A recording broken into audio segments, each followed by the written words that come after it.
మీనరాశి వారికి కళా సాహిత్య రంగాల్లో ఉన్న వారికి కాలం అనుకూలంగా ఉంటుంది.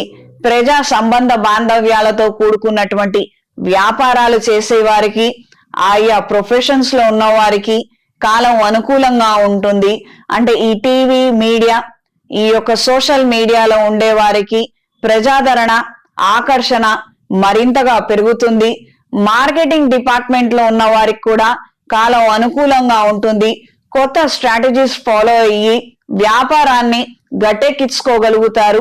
బయట ఎంత హెవీ కాంపిటీషన్ ఉన్నప్పటికీ మనకు ఆదాయం రాకపోవచ్చు, అసలు జరుగుతుందో జరగదో, ఈ యొక్క వ్యాపారం అర్ధాంతరంగా ఆపేయాలేమో అన్న పరిస్థితుల్లో నుంచి చాలా చాకచక్యంగా ఆలోచించి కొన్ని రకాలైనటువంటి కొత్త నిర్ణయాలను, పద్ధతులను ఇంప్లిమెంట్ చేయగలుగుతారు.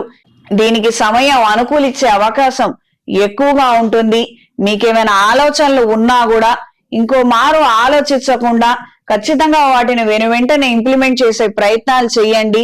మంచి మార్పులకి కారణమవుతుంది. స్పోర్ట్స్ లో ఉన్న వారికి కాలం అనుకూలంగా ఉంటుంది.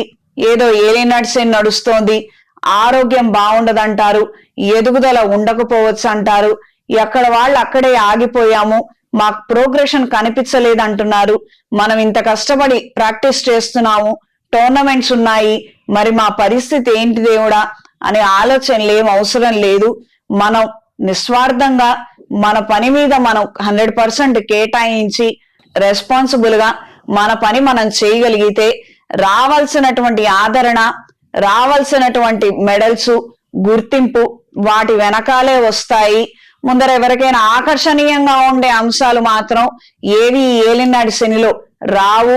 బాగా కష్టపడి 100కి 150% కష్టపడ్డ తర్వాత మాత్రమే మీరు ఫలితాలు చూడటం అనేది జరుగుతుంది. ఎవరికో యోగించలేదు, ఎవరికో పనులు కాలేదంటే వాళ్ళు కరెక్ట్ గా పని చెయ్యలేదు, ఏడుస్తూనో లేకపోతే అయిష్టతతోనో ఏదో రోదనతో యజమాన్ని తిట్టుకుంటూనో నాకు ఇంత కష్టం వచ్చిందన్నటువంటి ఈ రకమైనటువంటి వెనకాల మాటలతో ముందడుగు వేస్తుంటారు. అందుకనే వాళ్ళకి పురోగతి కనిపించలేదు. అంత మాత్రమే. వచ్చే ఫలితాల గురించి, దాని వెనకాల వచ్చే పేరు గురించి అవన్నీ పక్కన పెట్టండి. మన మనసు దాని మీద ఉందా లేదా, అది చదువు కావచ్చు, ఉద్యోగం కావచ్చు, వ్యాపారం కావచ్చు, ఏ స్ట్రీమ్ లో ఎక్కడ మీరున్నా కూడా మీరు చెయ్యాల్సిందంతా 100కి 150% మీరు చెయ్యండి. రిజల్ట్స్ వాటి వెనకాల ఖచ్చితంగా వస్తాయి. కాస్తంత ఆలస్యం అవుతుంది, అంత మాత్రమే. ఈ లోపల మనకి ఇబ్బంది వచ్చింది ఏమి ఉండదు. ఈ మీనరాశి వారు, అవకాశం ఉన్నవారు రాబోయే మహాశివరాత్రి పర్వదినం నాడు అమృత పాశుపత హోమాన్ని జరిపించండి. శివపార్వతుల అనుగ్రహాన్ని పొందగలుగుతారు. స్త్రీలకు నూతన పెట్టుబడులకు సంబంధించిన అంశాలు, వ్యాపార పురోగతి సాధించగలుగుతారు.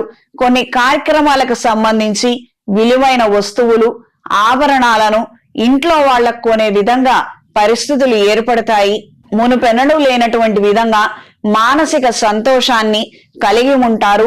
రాబోయే పరిస్థితుల్లో 1-2 నెలల్లో మంచి మార్పులు ఏర్పడతాయి. కొన్ని తీవ్రమైనటువంటి సంఘటనలు ఏర్పడినప్పటికీ అందులో నుంచి కూడా మంచి తీసుకొచ్చుకునే ప్రయత్నం చెయ్యండి అమ్మా. లావా పొంగి పొరలాలి.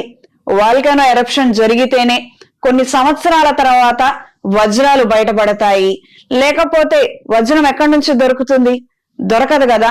అంత విస్ఫోటనం చెందాలి, అంత నిప్పు రగలాలి, అంత తీవ్రమైనటువంటి హీట్ కండిషన్స్ లోనే వజ్రం అనేది బయటకు వస్తుంది, బయటపడుతుంది. వజ్రానికి ఉన్న విలువ వేరే ఇతర వాటికి లేదు కదా. మన పరిస్థితి అంతే. ఎంతో ఇబ్బందికరమైనటువంటి వాతావరణం ఏర్పడినప్పటికీ తద్వారా ఆ తర్వాత వచ్చే ఫలితాలు కూడా అంతకు మించి మంచిగా ఉంటాయి. ఏ విషయంలో అయినా, వ్యవహారంలో అయినా మానసిక ఒత్తిడికి మాత్రం లోబడవద్దు. రాబోయే ఉగాదికి పంచగ్రహ కూటమి, 6 గ్రహాల కూటమి ఏర్పడబోతోంది. కాబట్టి మీనరాశి వారికి మాత్రం హ్యూజ్ ఫ్లక్చువేషన్స్ అనేవి ఖచ్చితంగా ఉంటాయి. మీ మాట తీరు పొందిక విషయంలో మాత్రం కాస్తంత అప్రమత్తంగా ఉండండి. ఇతరితర విషయాలన్నీ కూడా వాటంతట అవే సర్దుకుంటాయి. ఈ వారం మీనరాశి వారికి కలిసొచ్చే రంగు నీలం, కలిసొచ్చే దిక్కు పడమర, కలిసొచ్చే సంఖ్య 2, ప్రతిరోజు ప్రతినిత్యం నవగ్రహ స్తోత్ర పారాయణ చెయ్యండి. అనుకూలమైన మార్పులు ఏర్పడతాయి.